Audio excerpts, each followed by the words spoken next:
La estrategia eléctrica adoptada por BMW le está llevando a ser uno de los fabricantes premium con más alternativas cero emisiones del mercado, poniendo especial foco en los SUV. Así lo viene demostrando no solo con el iX, portaestandartes de toda la tecnología y eficiencia dentro del know-how de la firma bávara, sino también como por ejemplo con las renovaciones del iX3 y con la nueva generación del iX1.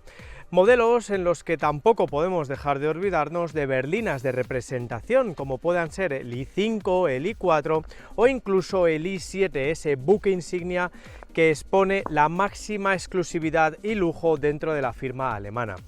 Pero como te digo, lo que ha hecho BMW es poner el foco en los SUV, y dentro de estas tres siglas había un modelo que todavía les faltaba y que ahora ya está entre su portfolio de productos, que no es otro que este iX2 que tengo aquí a mi lado y que hoy en el Periódico de la Energía, canal que como siempre espero que estés suscrito y con la campanita activa, vamos a analizar en profundidad en lo que viene a ser un cambio absolutamente radical en la concepción del modelo, pues como ves, ahora ofrece una silueta de verdad de corte coupé. Un X2 o un iX2 que en este caso estrena esa mecánica 100% eléctrica, dejando de momento de lado por completo esas motorizaciones híbridas enchufables con las que estaba disponible en la anterior generación. Pero ¿eso le ha supuesto una pérdida de rendimiento y una pérdida de deportividad? Pues esa es una de las preguntas que vamos a empezar a responderte en esta prueba que comenzamos ya mismo.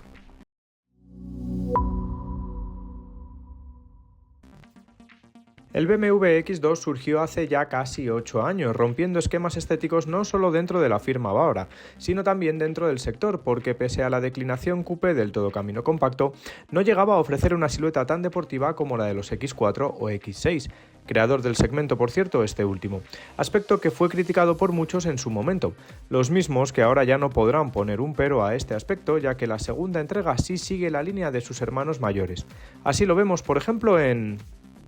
una pronunciada caída del techo, que es el signo estético diferenciador de esta segunda generación y que le pone, como decíamos, en mayor consonancia con sus hermanos mayores, diferenciándole por completo del anterior X2. Una caída que es también visible en una luneta muy pero que muy inclinada, que en este caso puede terminar en este alerón sobredimensionado, que eso sí, no viene de serie, y que además también termina en un portón vertical que enfatiza esa agresividad y esa anchura. Tenemos también nuevos pilotos con un corte mucho más estilizado y tecnología LED, y aquí también me llama la atención mucho la robustez, por ejemplo en este caso de los paragolpes. Sin salir de la zona lateral tenemos llantas de hasta 20 pulgadas con diseños tan llamativos como estas doradas, que la verdad es que son súper pero súper llamativas. En el caso de la deportividad no tenemos, por ejemplo, unas puertas sin marcos en las ventanillas, que eso haría que fuese un vehículo un poquito más deportivo. Pero sobre todo lo que han buscado los diseñadores alemanes con esta nueva carrocería es sobre todo mejorar la aerodinámica, con elementos también como se puede observar en los tiradores completamente enrasados, en las salidas de aire colocadas sobre todo en la zona delantera y en esta parte inferior, y eso le permite tener un coeficiente aerodinámico de los mejores de su categoría, con solo 0,25, y eso, como veremos más adelante, le va a repercutir muy pero que muy positivamente en la autonomía. No menos impresionante es el frontal, que ofrece un diseño similar al del actual X1, con una calandra grande, prominente, con un diseño hexagonal y el marco retroiluminado que le aporta una firma nocturna espectacular. En las versiones eléctricas, como es lógico, está completamente carenada. Independientemente de cuál elijas, la secundan además unos faros más grandes con tecnología LED adaptativa. Con todo, hablamos de un coche que crece en tamaño, pues ahora mide 4,55 metros de largo, lo que implica haber estirado esta cota en nada menos que 20 centímetros, siendo igualmente 6 centímetros mayor que el X1. Esta longitud la completa con una anchura de 1,84 y una altura de 1,56 metros. En lo que respecta a los acabados, además del básico, tienes este M Sport o poder mejorarlo con el M Sport Pro.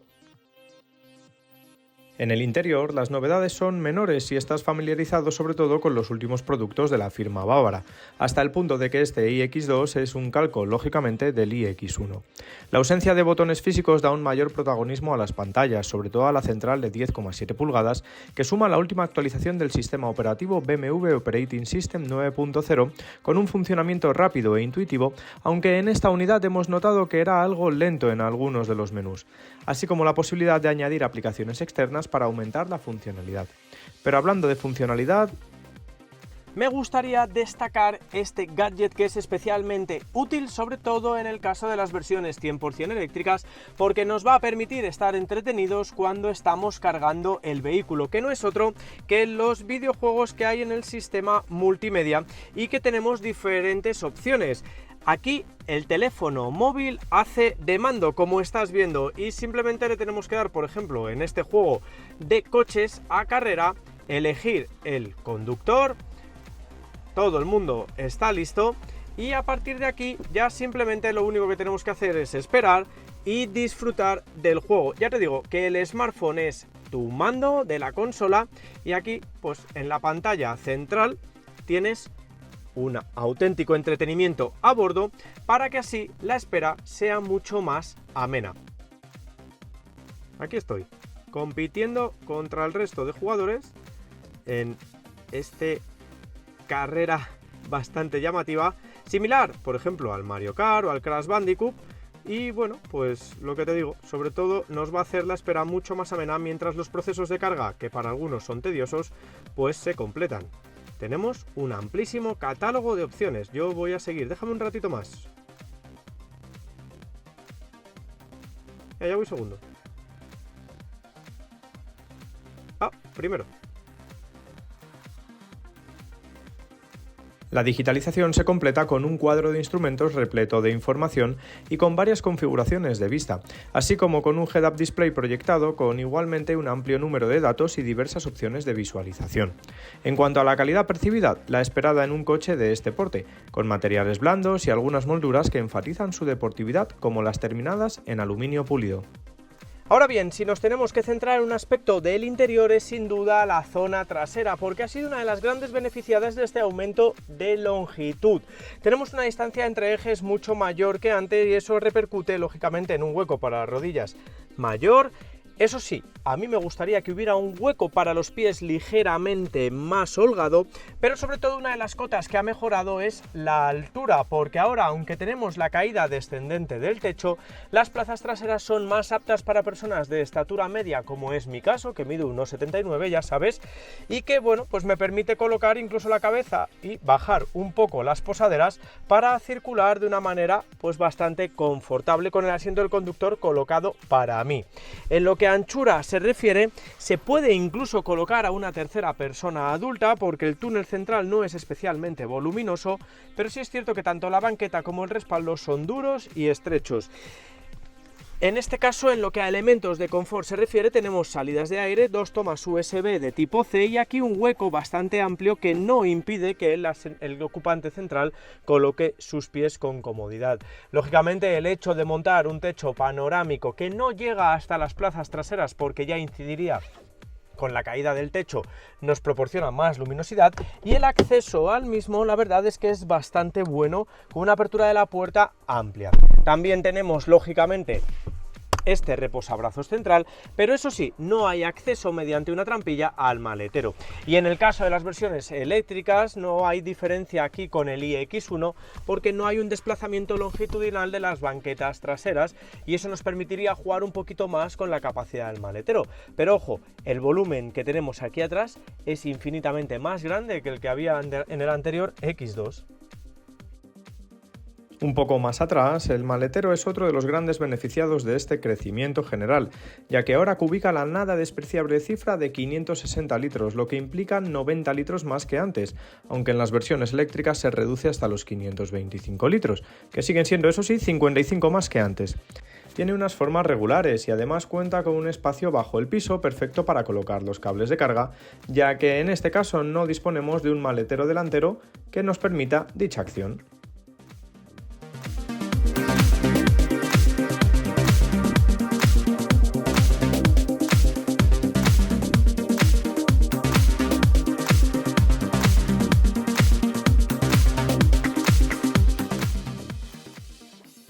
marcha en esta segunda generación del X2 tenemos una gama mecánica mucho más amplia que antes, pero también sobre todo mucho más electrificada, con motores de combustión tanto gasolina como diésel, con un sistema microhíbrido de 48 voltios que la verdad es que nos permite arañar varias décimas de consumo. Pero sin duda la punta de lanza de la electrificación son las dos versiones 100% cero emisiones que completan la gama. En este caso de momento no hay proyectada ninguna versión híbrida enchufable como sí tenía el anterior X2 y que le proporcionaba un buen aspecto a nivel de eficiencia, sobre todo con una autonomía eléctrica pues más o menos correcta para el entorno urbano, pero que ni mucho menos lógicamente llega al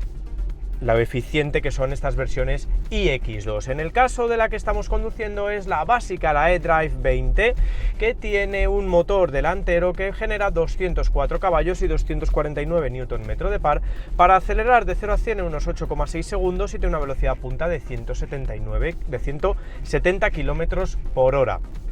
Por encima se sitúa ya el iX2 xDrive 30, que tiene dos motores, 313 caballos, 350 Nm de par, 6,5 segundos de 0 a 100 y 180 km por hora de velocidad punta.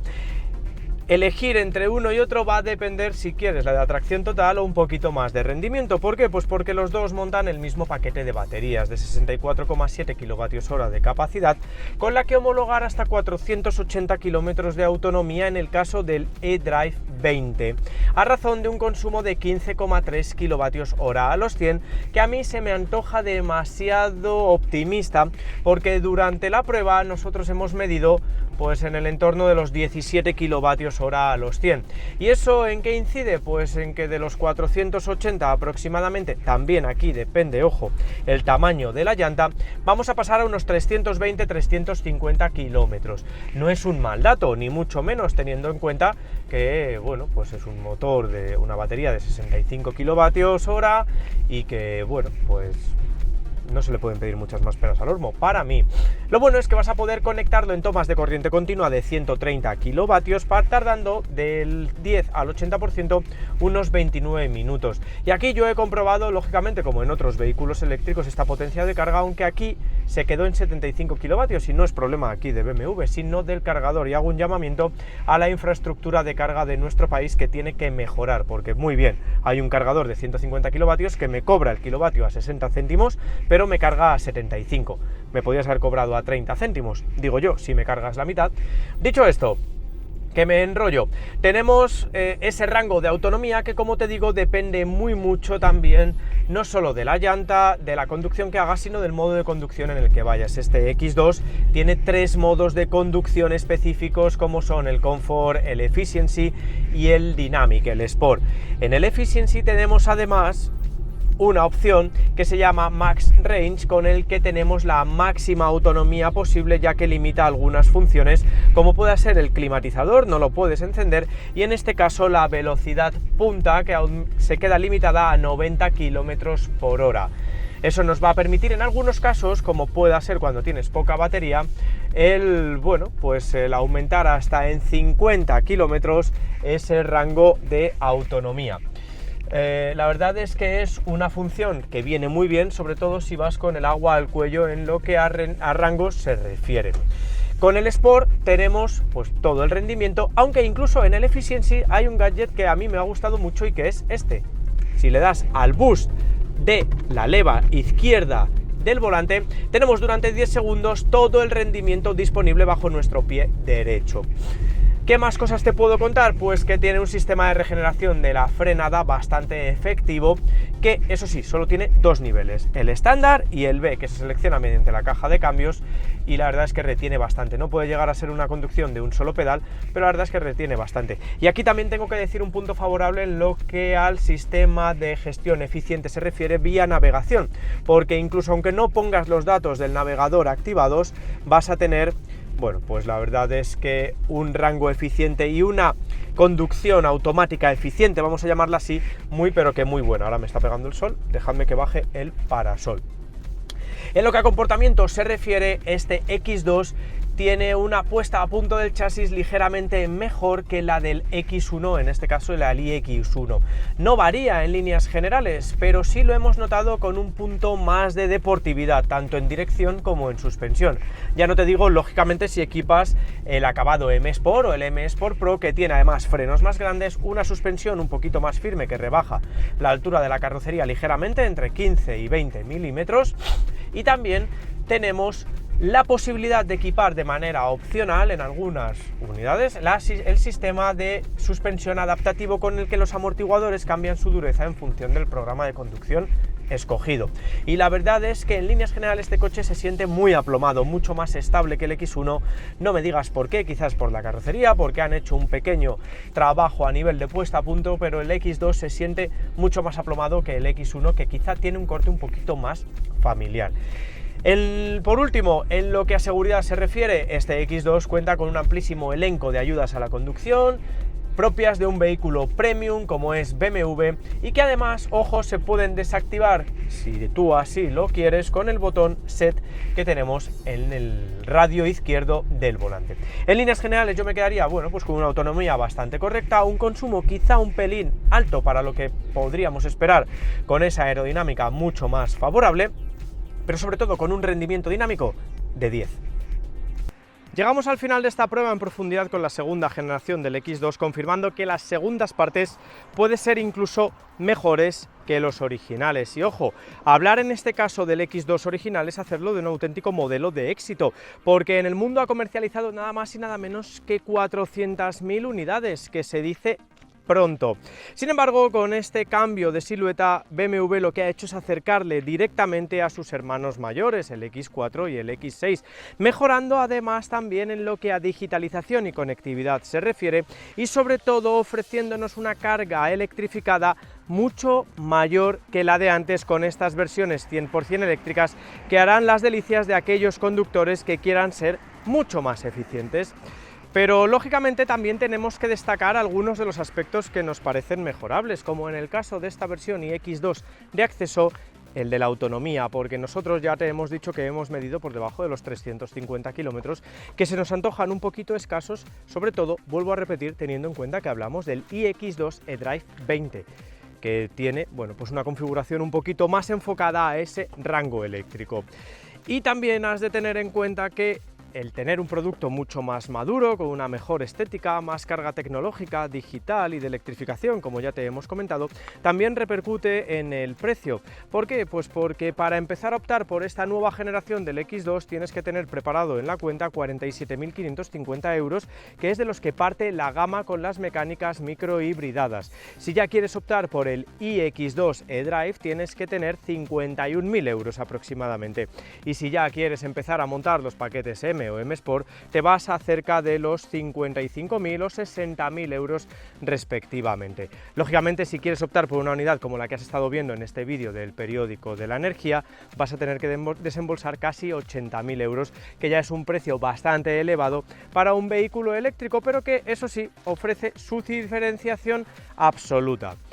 ¿Te parece a ti una buena cuenta, un buen montante económico para pagar? Pues eso es lo que quiero leerte aquí abajo en la sección de comentarios, una vez te hayas suscrito al canal, activado la campanita y dado a like si te ha gustado lo que te hemos contado. Yo me despido ya hasta el siguiente vídeo del periódico de la energía, esperándote que estés bien y que te mantengas conectado. Hasta la próxima, cuídate, adiós.